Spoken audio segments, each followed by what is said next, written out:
Hello friends, mentor fluent YouTube channel पर money की smart psychology पुस्तक के हिंदी ऑडियो बुक समरी में आपका स्वागत है। एपिसोड 2। अब यह तो समझ गए कि जिस भी चीज़ से डील करना है उसकी साइकोलॉजी समझना ज़रूरी है, लेकिन अनेक लोगों के मन में यह प्रश्न भी उठ सकता है कि हम किसी से भी डील करें ही क्यों। पहले साइकोलॉजी समझो, फिर व्यवहार करो। बेमतलब का इतना भेजा हम लगाए ही क्यों?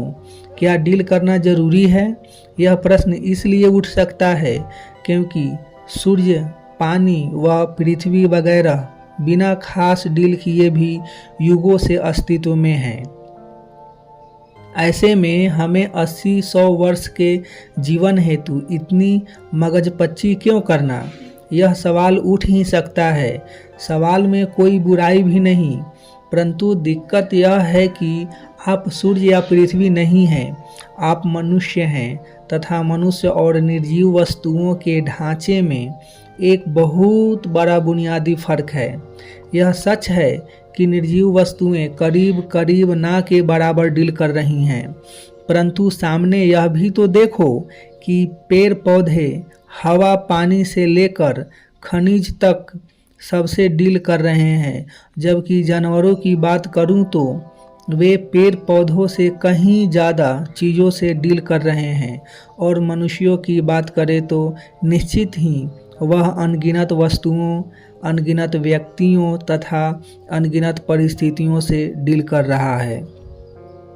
चलो यह तो समझे, पर बताओ यह कि ऐसा क्यों? निर्जीव वस्तुओं से लेकर सजीव मनुष्य तक सभी एक ही ब्रह्मांड में हैं। फिर क्यों कोई ना के बराबर चीज़ों से डील कर रहा है तो कोई अनगिनत चीज़ों से डील कर रहा है? इसका कारण क्या है? अब चंद मनुष्य ज़्यादा डील्स कर रहे हों तब तो ठीक, लेकिन जब सभी अनगिनत डील्स कर रहे हैं तो बात समझना ज़रूरी हो जाता है। सीधी बात है कि चंद लोग ऐसा कर रहे हों तो हम उन्हें पागल कह सकते हैं, परंतु सबको एक साथ पागल तो नहीं ही कहा जा सकता है। ऐसे में शायद मनुष्य को इतनी डील्स करना ज़रूरी ही होगा, लेकिन क्यों? तथा मैं चाहता हूं कि इस क्यों का उत्तर आप स्वयं खोजने का प्रयास करें। चाहे तो साइकोलॉजिकल समझ बढ़ाने हेतु कुछ देर आप सोच लें, तय यह जाने कि ये छोटे छोटे चिंतन आपके साइकोलॉजिकल पावर को अनेक गुना बढ़ा देंगे। अतः मैं तो चाहूँगा कि आप सोचें।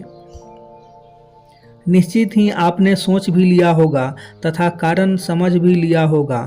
खैर, मैं यह तो पहले ही बता चुका हूँ कि ब्रह्मांड की हर चीज़ का अपना एक मन है, तथा अब मैं स्पष्ट यह कर दूं कि डील करने को लेकर जो कुछ भी फर्क है वह मन के कारण ही है।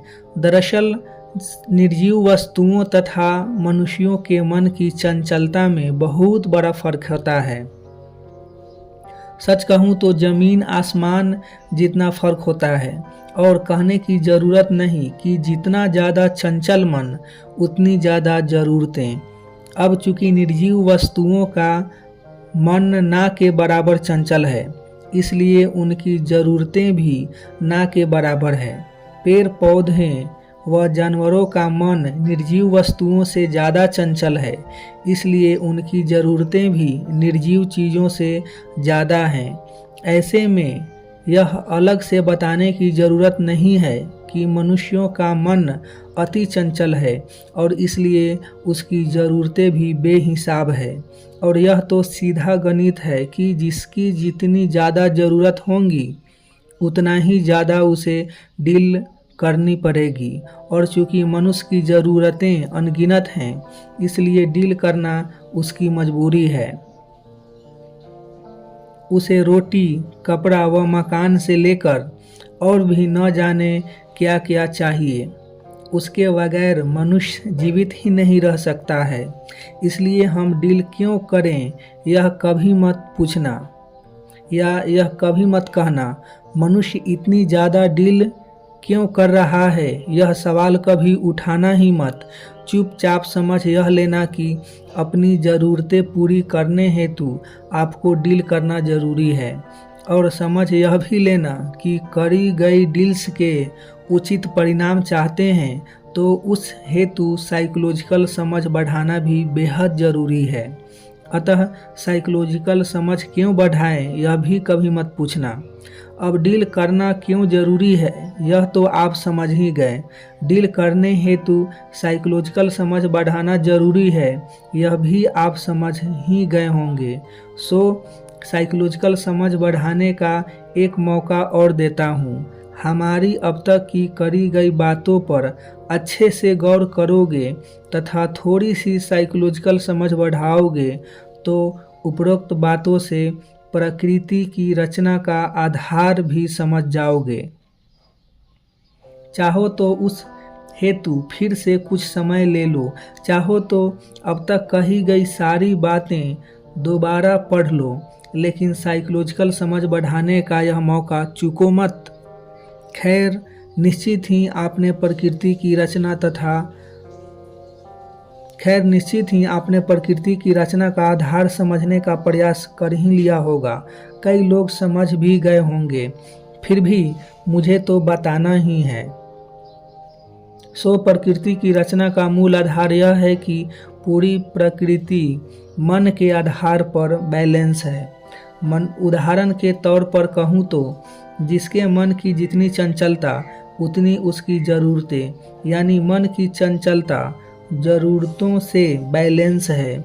उसी आधार पर आप आगे बढ़ें तो जिसकी जितनी ज़रूरतें उतनी उसे डील करने की निर्भरता, यानी ज़रूरतें डील करने की निर्भरता से बैलेंस है। चलो यह तो समझे, लेकिन इस पूरी बात में सबसे ज़्यादा समझने लायक बात यह कि जिसे जितनी डील करने की निर्भरता उतना ही उसे प्रकृति से डील करने हेतु इंटेलिजेंस भी उपलब्ध है। और यह मैंने प्रकृति की सुप्रीम इंटेलिजेंस का एक बहुत बड़ा रहस्य बताया है। इससे और कुछ नहीं तो प्रकृति की सुप्रीम इंटेलिजेंस की ऊंचाई का अंदाज़ा लगा लो। खैर, कुल मिलाकर सोचो यह कि इतना विशाल ब्रह्मांड, इसमें इतनी अनगिनत चीज़ें, पर प्रकृति ने क्या कमाल का बैलेंस किया है। मन की चंचलता के आधार पर निर्भरता तथा निर्भरता के अनुपात में इंटेलिजेंस। पेड़ पौधों की निर्भरता निर्जीव वस्तुओं से ज़्यादा है, सो उन्हें निर्जीव वस्तुओं से ज़्यादा इंटेलिजेंस प्राप्त है। और चूंकि मनुष्य की निर्भरता अनलिमिटेड है, इसलिए उसे अनलिमिटेड इंटेलिजेंस प्राप्त है। कमाल यह कि प्रकृति का यह अद्भुत बैलेंस मन के आधार पर है। इसी से मन कितना महत्वपूर्ण है यह भी समझ ले, तथा साइकोलॉजिकल समझ बढ़ाने का क्या महत्व है यह भी समझ लो। और समझ तो यह भी लो कि प्रकृति के ऐसे गहरे रहस्य समान तौर पर आसानी से जानने समझने को नहीं मिलेंगे, जबकि हमने अभी बातों ही बातों में प्रकृति का एक बहुत बड़ा रहस्य समझ भी लिया है। और मैं चाहता हूँ कि आप स्वयं से चिंतन करते हुए मन, जीवन और ब्रह्मांड के सारे रहस्य स्वयं से समझने का प्रयास करें।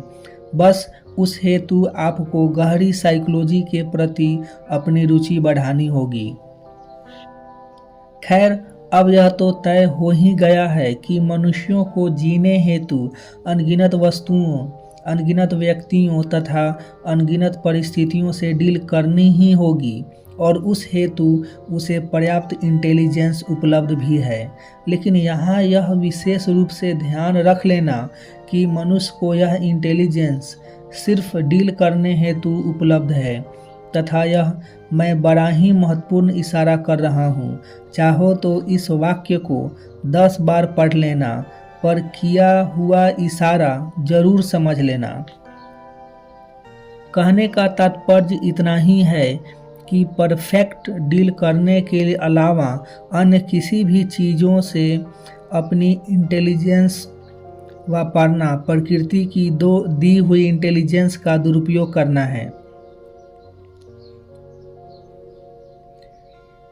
कहने का तात्पर्य इतना ही है कि परफेक्ट डील करने के अलावा अन्य किसी भी चीज़ हेतु अपनी इंटेलिजेंस वापरना प्रकृति की दी हुई इंटेलिजेंस का दुरुपयोग करना है। और दुर्भाग्य से अधिकांश लोग इंटेलिजेंस का दुरुपयोग भी कर रहे हैं। कीमती इंटेलिजेंस को जाने कहाँ कहाँ वापरते रहते हैं और इसी कारण संसार में इतनी परेशानियां हैं। सीखने लायक चीज़ें कोई सिखाने वाला नहीं है तथा अनावश्यक चीज़ें सिखाने वालों की भरमार है और बस ये सारी अनावश्यक चीज़ें सीखने में ही सबकी कीमती इंटेलिजेंस खर्च हो जा रही है। चाहो तो आप भी अपने जीवन पर गौर कर लो। अपने जानने समझने हेतु निश्चित ही अब तक काफ़ी इंटेलिजेंस खर्च की होगी, लेकिन सवाल यह कि वह सारा जाना समझा जीवन बनाने में सहायक सिद्ध हो भी रहा है कि नहीं। सिद्ध हो तो गया कि इंटेलिजेंस फिजूल में खर्च कर दी। इसलिए मैं जोर देकर समझा रहा हूँ कि प्रकृति ने हमें इंटेलिजेंस सिर्फ डील करने हेतु दी है। और समझो यह कि भगवान हो या धर्म, संकट हो या व्यवसाय तथा मनी हो या परिवार, सबसे डील करते आना ही जीवन की एकमात्र आवश्यकता है। सो उम्मीद करता हूँ कि आप आज के बाद चेत जाओगे। कीमती इंटेलिजेंस खर्चोगे तो सिर्फ और सिर्फ डील करने हेतु।